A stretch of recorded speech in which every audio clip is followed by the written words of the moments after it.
Bonjour mesdames et messieurs, bienvenue dans votre journal accessible aux sourds et aux malentendants grâce à notre interprète Hachi Assi Marc. Le 6e sommet UE-UA a débuté hier après-midi. 27 dirigeants européens et 40 chefs d'État et de gouvernement africains dont le président Alassane Ouattara y prennent part à Bruxelles. Les dirigeants se retrouvent 2 jours autour de tables rondes thématiques pour élaborer une série de projets concrets dans tous les domaines. Dominique Ouattara est également sur place à Bruxelles. La première dame a visité l'hôpital universitaire des enfants Reine Fabiola de Bruxelles, spécialisé dans la prise en charge des soins pédiatriques de la naissance à l'adolescence.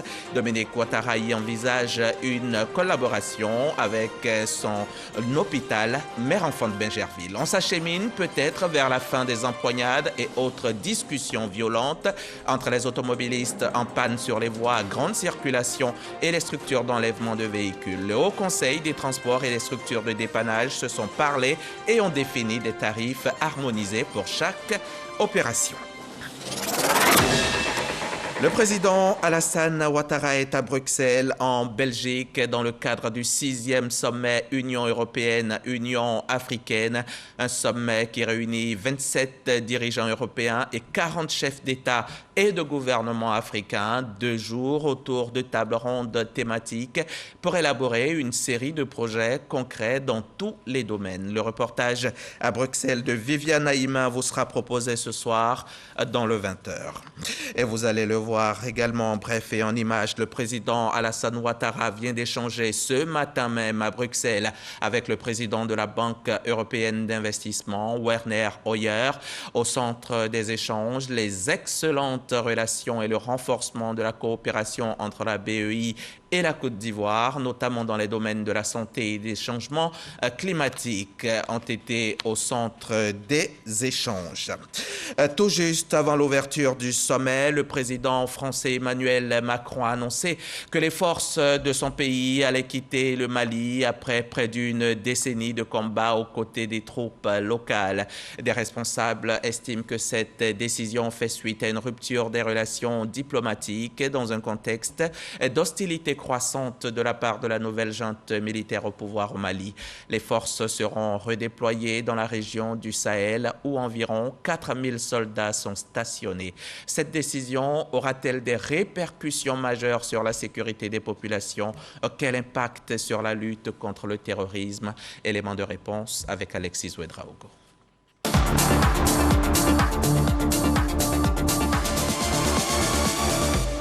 Bien, mesdames et messieurs les ministres, L'annonce est tombée ce lundi à Paris. La France et ses partenaires engagés dans des missions de lutte contre le terrorisme, à savoir les États participants à la Task Force Takuba, ont pris la décision de retirer leur présence militaire au Mali. Dans la foulée, le chef de la politique étrangère de l'Union européenne dit s'interroger sur l'avenir des missions de formation qu'il conduisait au Mali après ce retrait militaire français. J'ai envoyé une mission au Mali afin de vérifier avec les autorités maliennes sous quelles conditions et sous quelles garanties nous pourrions envisager la possibilité de garder ou de ne pas garder notre travail de mission de formation. La réponse viendra dans les prochains jours. Des temps d'incertitude que partage aussi l'Allemagne. Je dois dire que je suis très sceptique quant à une éventuelle prolongation du mandat de participation à notre mission européenne au Mali. Au final, qui soutenons-nous et que créons-nous là-bas? L'opération déployait 5100 soldats pour soutenir les armées des États du Sahel contre les djihadistes affiliés au groupe État islamique et Al-Qaïda. L'opération a aussi travaillé à éviter un enquistement massif des djihadistes dans la zone sahélienne. À Bamako ce jeudi, les réactions sont diverses. Sans sa mission régalienne de mettre fin à la guerre, à quoi ça sert qu'elle soit encore là? Ça nous arrange bien qu'elle parte, mais il faut que nos dirigeants soient là pour le pays. Nous sommes alliés depuis des années, nous sommes des alliés. On ne peut pas s'en passer de la France, comme la France ne peut pas s'en passer de nous.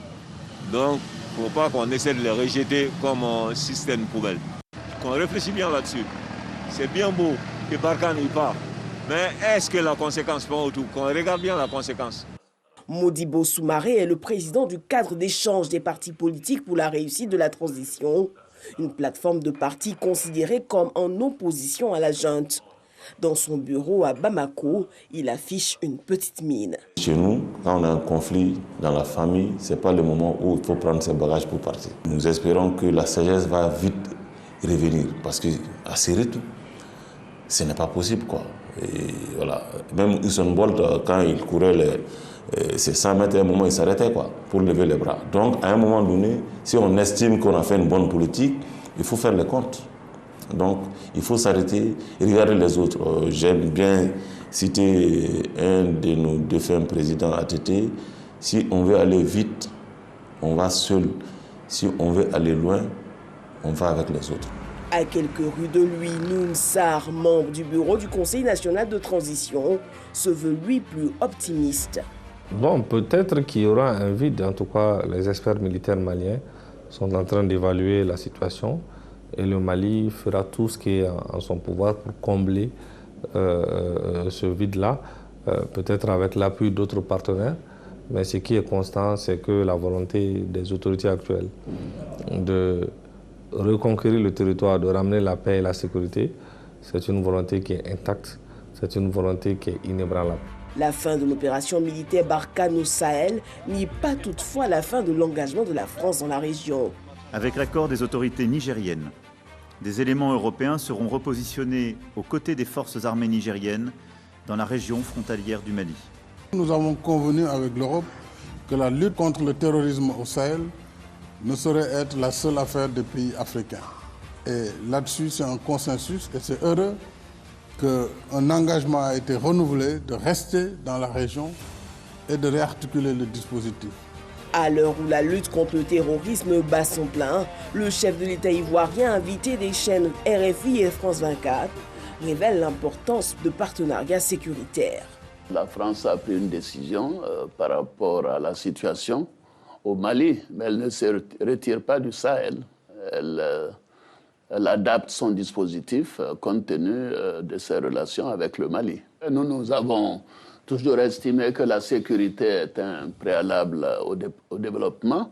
Je ne sais pas pourquoi les gens se font des complexes. L'Arabie saoudite a une base américaine, d'autres pays aussi. Et si notre sécurité exige que nous fassions appel à des partenaires, à des pays amis, nous le ferions. Insécurité, enlèvement et assassinat, la menace du terrorisme dans la sous-région ouest-africaine oblige aujourd'hui des approches mondiales. À ce jour, au Burkina Faso, ces attaques ont fait près de 1500 morts et plus d'1 million de déplacés vers le nord-est ivoirien. Depuis 2013, 53 soldats français engagés dans les forces Barkhane ont été tués au Sahel, dont 48 au Mali.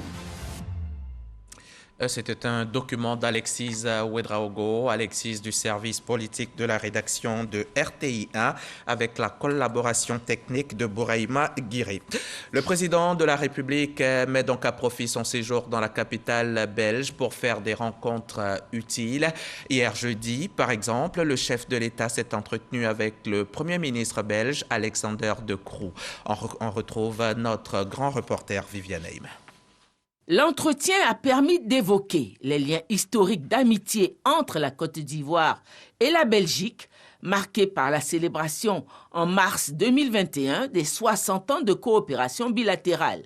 Le chef de l'État et le Premier ministre de Belgique se sont félicités du dynamisme de la coopération économique entre leurs deux pays, avec la présence de plus en plus croissante d'entreprises belges en Côte d'Ivoire, et ont souhaité le renforcement de cette présence.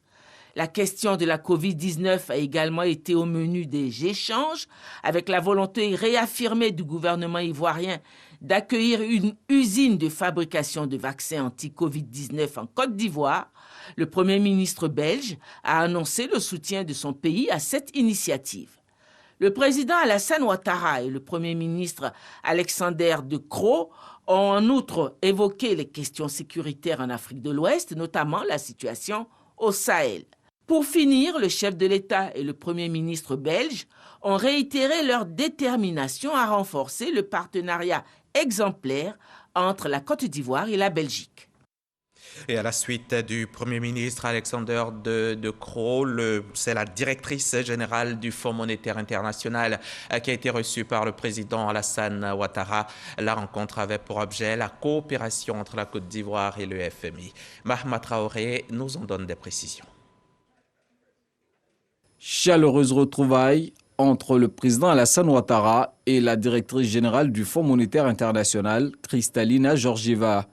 Des retrouvailles à la hauteur de la dynamique coopération qu'entretiennent la Côte d'Ivoire et le FMI sur le plan économique, coopération largement évoquée lors de cet entretien. Nous avons eu une très bonne discussion. La situation économique de Côte d'Ivoire, la situation particulièrement le Sahel et la coopération entre nous. Nous avons discuté la nécessité d'augmenter la production de vaccins en Afrique. C'était une opportunité de dire merci pour le leadership économique et politique dans les régions. Quant au chef de l'État, il a tenu à rendre hommage à la patronne du FMI. Je voudrais dire à la directrice générale toute notre gratitude. Pendant 10 ans, nous avons travaillé avec le Fonds monétaire international. Et depuis qu'elle est arrivée, les concours à la Côte d'Ivoire ont été multipliés par X. Et c'est grâce à cela que nous sommes en mesure de financer tous ces projets que vous voyez et également de financer notre économie et de réduire la pauvreté. Au terme d'une mission virtuelle effectuée à Abidjan du 25 janvier au 3 février dernier, le FMI avait attesté de la résilience de l'économie ivoirienne face à la pandémie de Covid-19.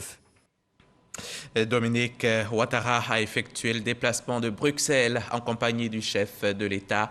Sur place, la première dame a visité l'hôpital universitaire des enfants Reine Fabiola de Bruxelles, un établissement spécialisé dans la prise en charge des soins pédiatriques. Dominique Ouattara s'y est imprégné de l'expérience de cet hôpital en vue d'une collaboration future avec l'hôpital mère-enfant de Bingerville. Toujours depuis Bruxelles, le reportage de Mahama Traoré. L'hôpital universitaire des enfants Reine Fabiola de Bruxelles existe depuis 1986 avec une capacité d'accueil de 183 lits. 40 000 patients, principalement des enfants, y sont traités chaque année. Cette vocation, similaire à celle de l'hôpital mère-enfant de Bingerville en Côte d'Ivoire, est à l'origine de la visite effectuée ce mercredi par la première dame dans cet établissement bruxellois. Une sorte d'immersion pour Dominique Ouattara, afin de s'imprégner des meilleures pratiques médicales qu'expérimente cet hôpital depuis plus de 30 ans dans le traitement des pathologies liées aux enfants. On a un peu un enjeu commun, c'est celui de mettre vraiment, de donner toute la place à l'enfant, que l'enfant soit au cœur des soins qu'on lui prodigue, et c'est un petit peu l'objet même et l'objectif d'un hôpital d'enfants. C'était une visite très enrichissante, on a pu échanger sur nos différents modèles de fonctionnement, pour construire un futur partenariat. C'était très enrichissant. La fondatrice de l'hôpital mère-enfant de Bingerville repart enrichie de cette visite. Je viens de visiter donc l'hôpital La Reine Fabiola, qui est un hôpital spécialement destiné aux enfants. Nous avons plusieurs points communs avec l'hôpital mère-enfant de Bingerville et nous avons pratiquement décidé de faire une collaboration, un partenariat entre nos deux hôpitaux et j'espère que ça se fera très bientôt. L'un des axes de cette future collaboration pourrait être la pédopsychiatrie, déjà pratiquée par l'hôpital universitaire des enfants Reine Fabiola de Bruxelles. Cette discipline scientifique vise à améliorer la santé mentale des enfants et des adolescents, tout en favorisant leur bien-être et leur épanouissement au sein de la société. Patrick Achiche, lui, est à Abidjan. Hier, le Premier ministre ouvrait les travaux de la 7e conférence mondiale du cajou, un événement d'envergure qui se tient ici en Côte d'Ivoire. L'objectif de cette édition étant de rendre plus compétitive la filière anacarde. Ce sont donc plusieurs centaines de participants venus de pays producteurs de noix de cajou qui y prennent part. Le compte-rendu d'Abou Sanogo. Cette 7e rencontre mondiale du cajou se tient conjointement avec la 4e édition des Journées nationales des exportateurs de Côte d'Ivoire, ouverte en présence du Premier ministre Patrick Achi. Ces rencontres vont durant 3 jours permettre aux décideurs publics et privés, aux partenaires, aux producteurs et aux sachants de porter la réflexion sur des problématiques de la filière anacarde en Côte d'Ivoire et dans le monde autour du thème. Soutenir la croissance du secteur de la noix de cajou en Afrique grâce à la transformation de la production et à l'exportation de la noix de cajou. Ces 2 dernières années, à l'instar de la tendance négative de l'économie mondiale, la filière cajou ivoirien a connu des avancées notables, faisant de notre cher pays un acteur incontournable de cette culture stratégique. Preuve que les réformes entreprises par votre gouvernement et l'indéfectible soutien apporté personnellement par le chef de l'État, le président de la République, son Excellence Alassane Ouattara, ont porté fruit. Le Premier ministre Patrick Achi s'est félicité de la tenue de cette rencontre en terre ivoirienne et a assuré les organisateurs du soutien de la Côte d'Ivoire. La filière mondiale de l'anacarde a connu ces dernières années une forte progression, notamment dans plusieurs économies africaines. En ce qui concerne la Côte d'Ivoire, l'anacarde s'affirme au fil des ans comme un socle stratégique majeur pour notre agriculture, mais plus largement pour notre économie nationale. La noix de cajou représente en effet aujourd'hui notre 2e produit d'exportation agricole, aussi bien en volume qu'en valeur derrière le cacao. Nous exhortons d'ailleurs également fortement les multinationales à nouer des partenariats avec les acteurs locaux afin d'accélérer dans un partenariat gagnant-gagnant leur développement dans le secteur. L'ambition du président de la République, son Excellence M. Alassane Ouattara, pour la Côte d'Ivoire est claire, forte, mobilisatrice. Transformer localement plus de 50%, donc plus de bientôt 600 ou 700 000 tonnes de production de noix brutes d'ici 2025, tout en continuant à jouer notre rôle majeur dans le commerce mondial de la noix brute. Et les chiffres nous portent à croire que nous sommes dans la bonne direction. Je vous invite donc à venir investir ou à continuer à investir dans la transformation du cajou en Côte d'Ivoire, un pays qui s'ouvre sur un vaste marché régional, renforcé par la zone de libre-échange continentale africaine, la ZCAF. La cérémonie inaugurale a été marquée par la visite des stands effectuée par le Premier ministre Patrick Achi. Durant 3 jours, plus de 250 000 participants venus de 40 pays producteurs de noix de cajou et une centaine d'entreprises exposeront leurs produits. La Côte d'Ivoire est le premier pays transformateur de noix de cajou en Afrique et le 3e dans le monde en 2021 avec 136 854 tonnes transformées, tout en maintenant sa place de leader mondial au niveau de la production mondiale et de l'exportation de la noix de cajou brute avec 805 745 tonnes exportées. Place au chapitre santé, place au chapitre Covid.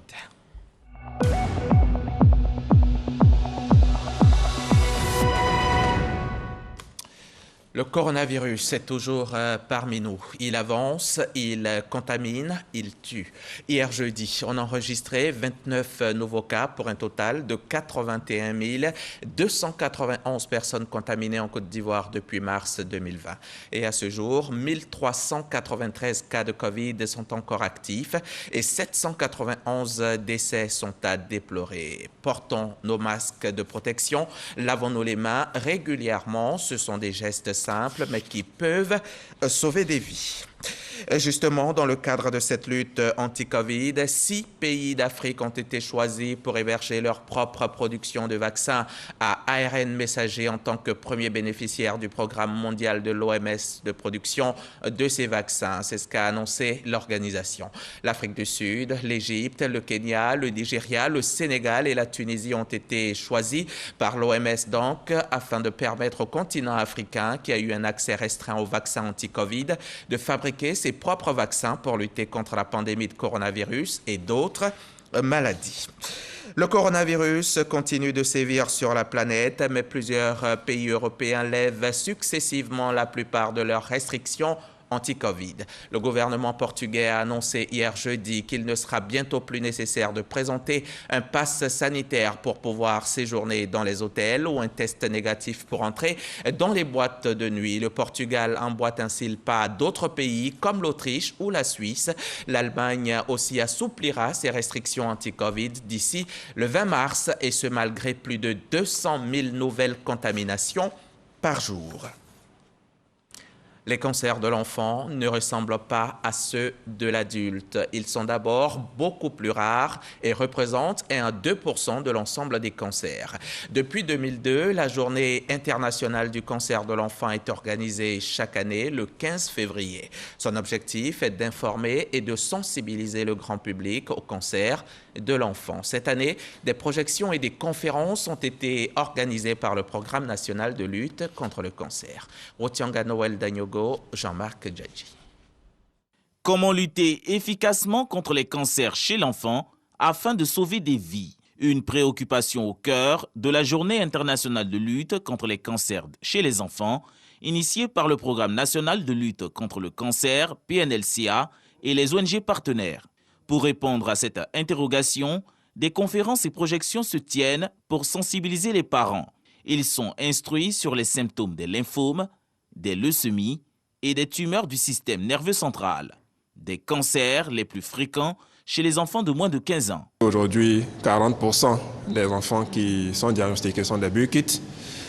Le Burkitt, c'est un cancer des ganglions, c'est un cancer de la rate. Il faut au moins 6 mois pour pouvoir arriver à bout de ce cancer. Et les autres cancers, à peu près 6 mois, 8 mois, parfois même plus. Il y a des cancers dont le traitement s'étale sur au moins 2 années. Notre souhait est de voir s'améliorer la survie des enfants atteints du cancer en Côte d'Ivoire.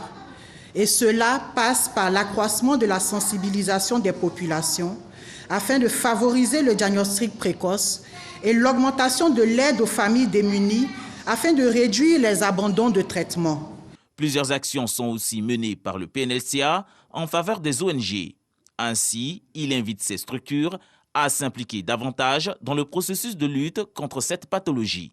La mise à disposition par nos partenaires de soutien financier aux enfants malades démunis à travers un fonds d'urgence nous a permis d'aider 156 enfants malades et de créer un centre d'accueil et d'hébergement. Le cancer de l'enfant est un enjeu majeur de santé publique. Il reste encore des efforts à faire au vu de l'objectif défini par l'OMS, qui sont d'assurer au moins 60% de suivi pour les enfants diagnostiqués d'ici 2030. La Journée mondiale de lutte contre les cancers chez l'enfant est célébrée le 15 février de chaque année. Le thème retenu pour cette année 2022 est « Diagnostiquer précocement pour sauver des vies ». En Côte d'Ivoire, 8 enfants sur 10 guérissent du cancer. Rapport des 4 dernières années du ministère de la Santé, de l'Hygiène publique et de la couverture maladie universelle.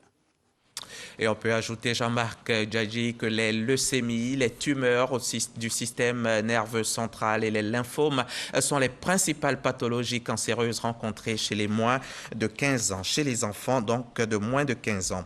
Les enfants dont le bien-être est une préoccupation pour le gouvernement, d'où la caravane de la solidarité. La commune de Songon est le point de départ de cette caravane initiée par le ministère de la Femme, de la Famille et de l'Enfant. Et comme son nom l'indique, la caravane de la solidarité a fait des heureux, une centaine d'heureux, notamment des orphelins et des veuves qui ont reçu des kits alimentaires. Walter Amadou Ouattara, de retour de Songon. Le programme gouvernemental Côte d'Ivoire solidaire traduit en actes concrets sur le terrain. Des départements ministériels sont résolument inscrits dans cette vision du président de la République, Alassane Ouattara. À Songon, ce ne sont pas ces 100 bénéficiaires qui diront le contraire. Des personnes vulnérables, composées d'orphelins et de veuves, reçoivent des kits alimentaires. Leur porte-parole exprime sa gratitude. À tous ceux, de près comme de loin, qui ont contribué à notre joie ce matin. Que Dieu, dans sa bonté, vous rende au centuple. Merci infiniment. Cette activité est possible grâce à un effort conjoint, direction de la promotion de la famille, département du ministère de la Femme, de la Famille et de l'Enfant et son partenaire, la Fondation Kouyo. La Fondation Kouyo est une organisation qui lutte pour la préservation, pour l'unité et au renforcement du bien-être familial. Avec un peu d'action, nous pouvons rendre des familles heureuses. Et nous sommes dans cette dynamique pour accompagner les familles vulnérables. Le profil de personnes vulnérables est identifié par la direction de la promotion de la famille.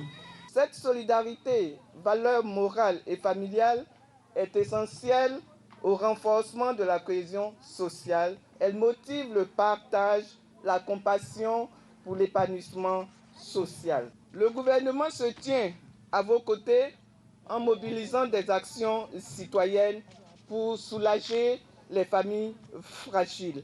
Dans son plan d'action, au titre de l'année 2022, la direction de la promotion de la famille compte sillonner 11 autres localités du pays pour soutenir l'épanouissement des couches défavorisées. Prochaine étape, à Beauville, dans la région de l'Agnébi-Tiassa. Revenons à Abidjan et intéressons-nous à cette activité de la Chambre nationale des promoteurs agréés de Côte d'Ivoire.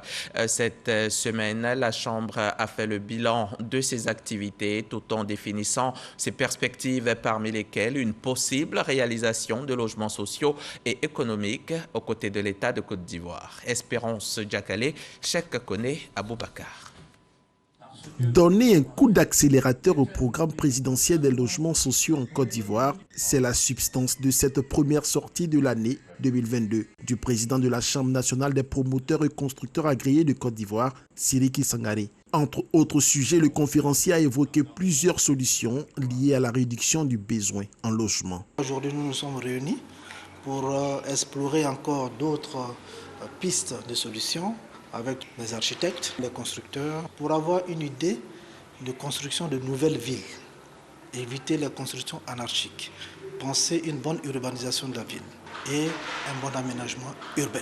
Comme alternative pour une densification de la production de logements, Sidiki Sangaré a plaidé pour la mise à disposition de ressources longues aux opérateurs immobiliers pour rendre opérationnel le mécanisme de la location-vente. Avec l'État, nous avons œuvré pour la mise en place d'une politique de commercialisation qu'on appelle la location-vente. Cette location-vente permettra à tous ceux qui sont dans le secteur informel et même formel d'avoir un logement.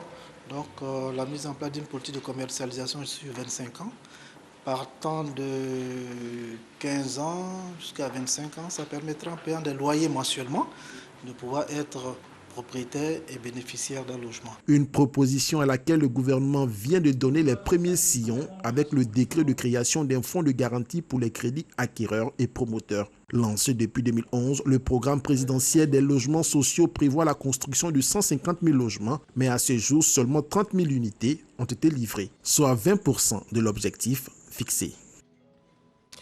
Quel automobiliste n'a jamais eu affaire à une structure d'enlèvement de voitures hors des voies à grande circulation, ou qui n'a jamais assisté à une bagarre entre un automobiliste en panne et ses agents de structure de dépannage? Mais peut-être sommes-nous en train d'assister à la fin de ce type de désaccord. En tout cas, la bonne nouvelle, c'est qu'un protocole d'accord vient d'être signé entre ces structures et le Haut Conseil des transports en Côte d'Ivoire. Globalement, la facturation du remorquage selon la nouvelle grille tarifaire convenue part de 40 000 francs pour les véhicules de catégorie A à 105 000 francs pour les poids lourds de 30 tonnes. Mais attention, le compromis prévoit aussi des frais additionnels liés entre autres à la nature de la marchandise transportée. Des charges compilées qui ne devraient pas excéder les 180 000 francs, bien loin de la surenchère qui faisait grimper les coûts parfois au-delà de 1 million de francs CFA. Notre rôle, c'est de faire appliquer les grilles tarifaires convenues dans l'État de Côte d'Ivoire. Dans le temps, il faut dire que c'était exagéré les prix des remorquages. Fini donc les tarifications anarchiques et les tracasseries de l'enlèvement des camions sur les routes. Un grand soulagement pour l'ensemble des acteurs du voyage routier. Ce qui est facilité, c'est que quand on prend le véhicule, c'est pour le mettre dans un endroit proche ou bien dans un garage proche pour que le transporteur puisse faire les réparations de son véhicule. cet accord que nous avons signé avec ces structures de remorquage, je crois que ça va mettre fin à ces conflits-là. Voilà, donc c'est un soulagement. Le Haut Conseil des transporteurs de Côte d'Ivoire, médiateur et garant moral pour l'application de ces tarifs consensuels, dont l'absence constituait une source de conflit entre automobilistes et services de remorquage, exhorte les parties à jouer pleinement leur partition. Les prix qui ont été présentés aujourd'hui et acceptés par tous sont des prix qui sont issus des discussions du cadre de concertation État-secteur privé. Ce consensus nous permet de croire que désormais sur nos routes, les véhicules en panne vont être enlevés sans que les prix soient exorbitants. Le compromis donne également droit à une assistance d'urgence pour toute immobilisation d'engins suite à une panne mécanique et à un remorquage jusqu'à une aire de stationnement en vue d'une intervention plus poussée.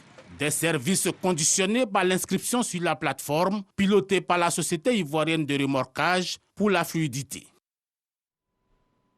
C'était un reportage de Lanciné Bakayoko et Sylvestre Nguesson. En bref et en images, les Libyens ont commémoré jeudi 17 février le 11e anniversaire du début de leur soulèvement contre Mohamed Kadhafi. Une commémoration dominée par l'inquiétude alors que les hostilités entre les mouvements rivaux risquent de reprendre. Depuis 2011, le pays passe d'un pouvoir de transition à un autre sans jamais sortir du chaos. Miné déjà par les divisions, Tripoli se retrouve depuis le 10 février avec 2 premiers ministres. Point final, merci de nous avoir suivis et à demain, 13h.